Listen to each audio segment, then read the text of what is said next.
The Circus from the Depths. Scene 1. The steamboat's arrival. Fog, heavy as the river's breath, shrouded Riversbend that morning when the Mississippi, usually lazy and muddy, brought something none of the townsfolk expected.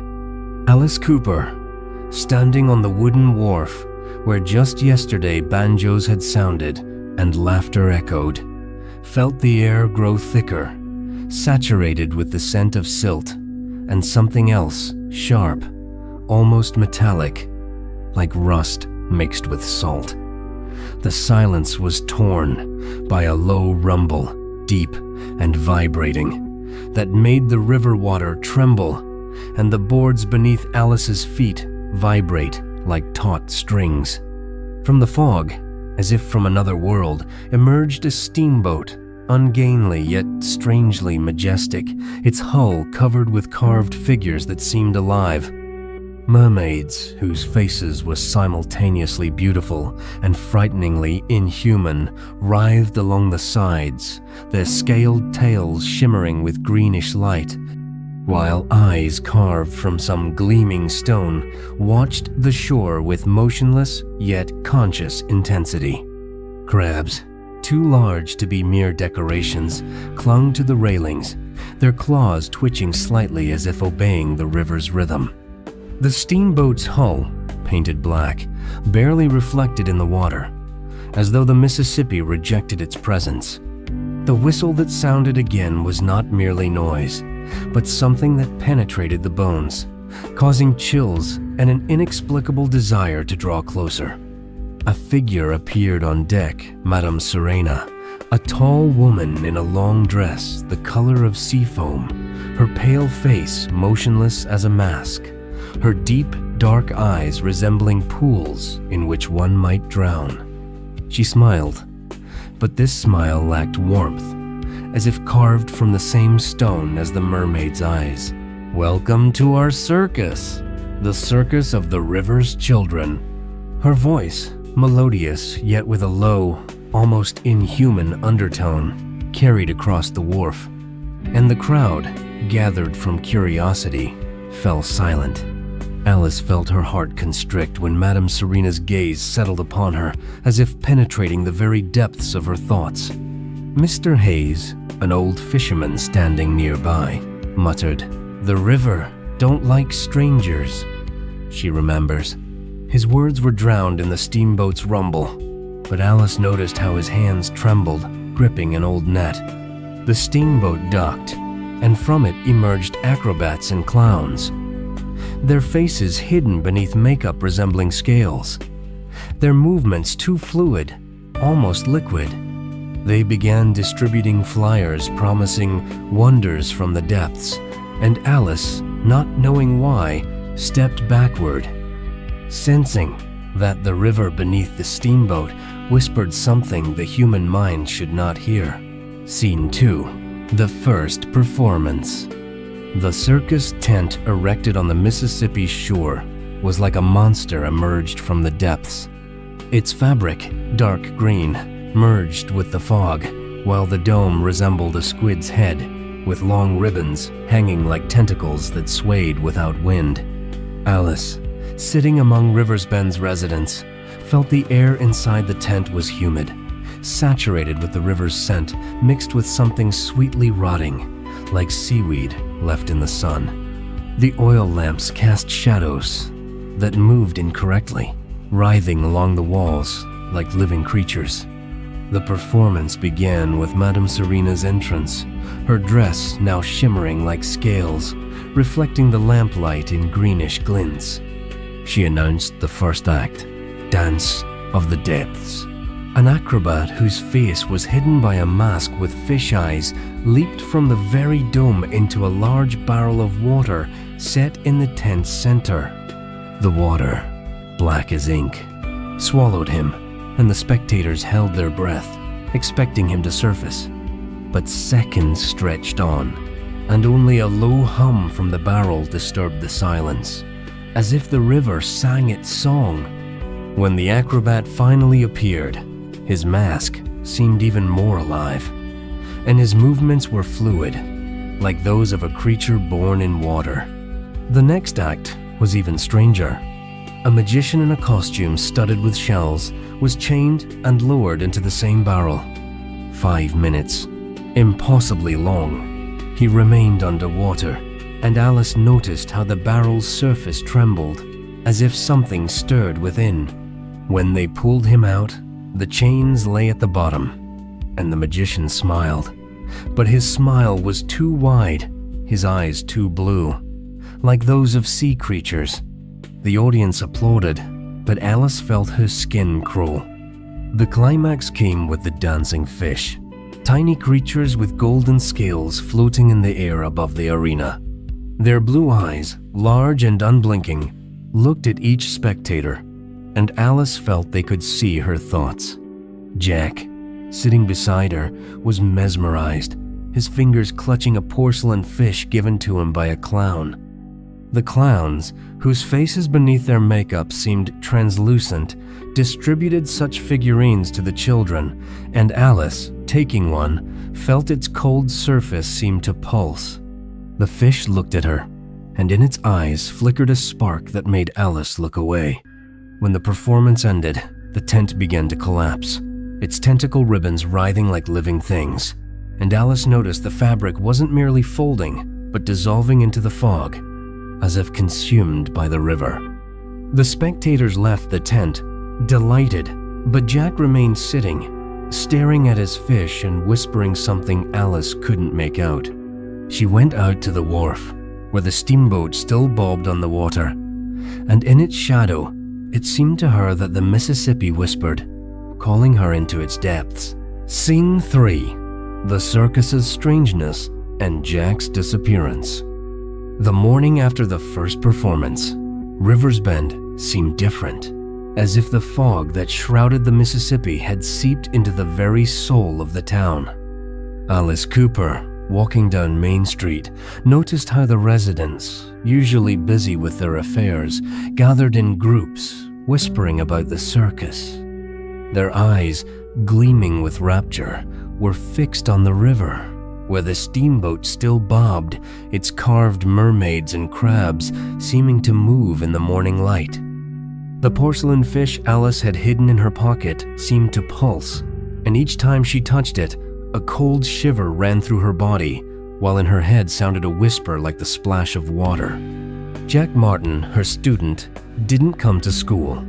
Alice found him on the wharf, sitting at the water's very edge, clutching his fish. His gaze was empty as a fish's, his lips moving, muttering, "The river calls. It knows my name." Alice tried to take the figurine, but Jack recoiled, his fingers clenching so hard that blood seeped from under his nails.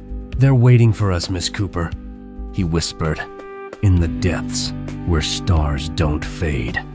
His words, spoken with unnatural certainty, made Alice step back, feeling the river behind her whisper in unison with his voice.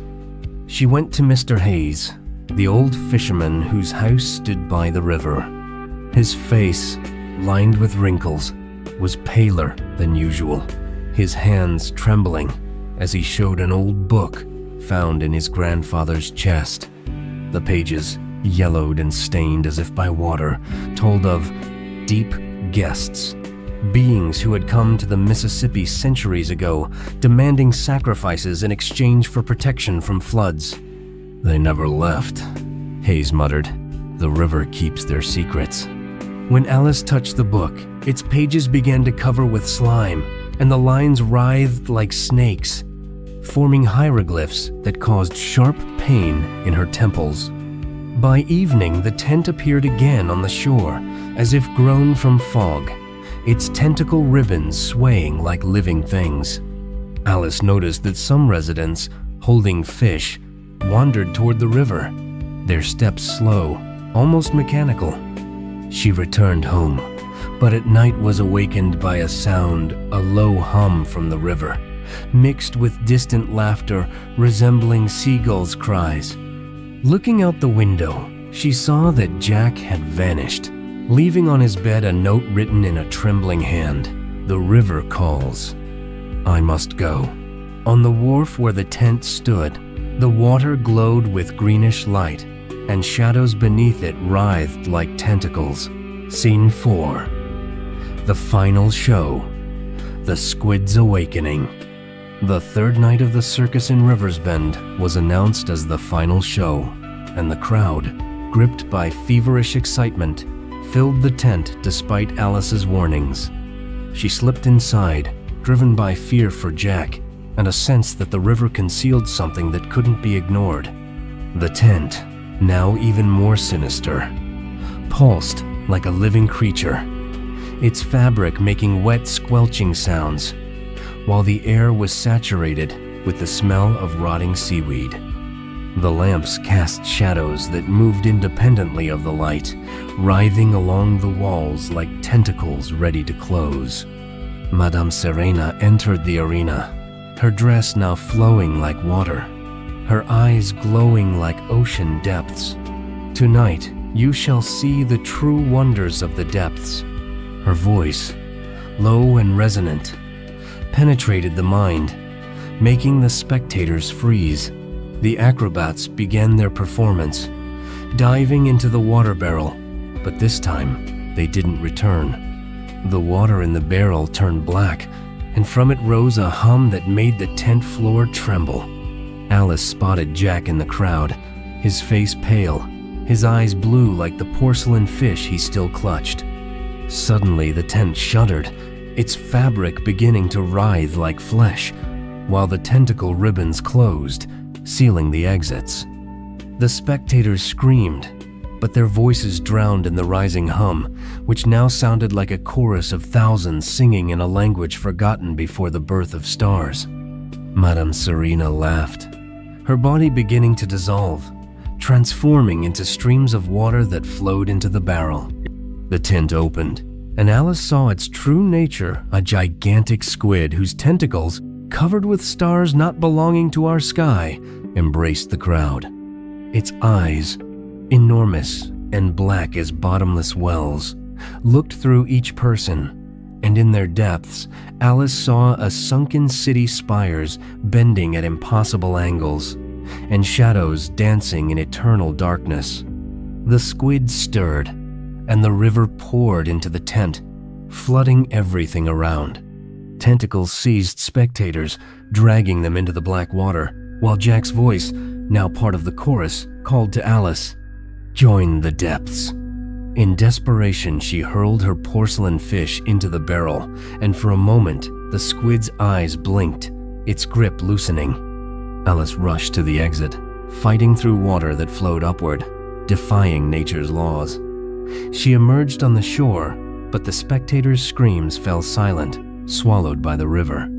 The tent squid dissolved into fog, leaving only black water glowing with greenish light, and silence broken only by the Mississippi's lapping. Scene 5. Resolution. Alice Cooper emerged on the Mississippi's black shore, her clothing soaked with water that smelled of silt and something more sinister, Swedish, like the decay of ancient depths.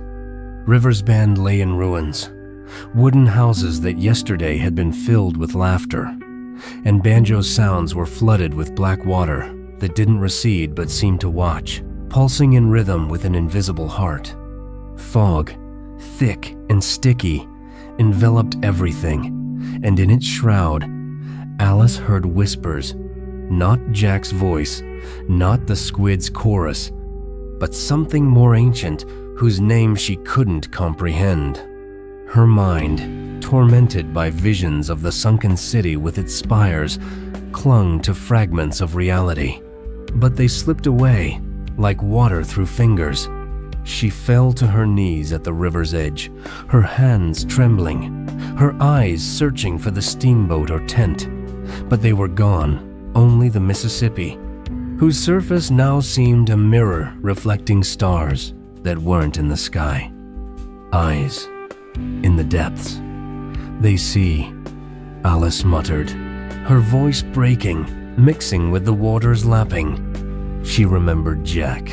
His empty eyes merged with the fish, and Madame Serena dissolved in black water, and understood they hadn't vanished but become part of the river.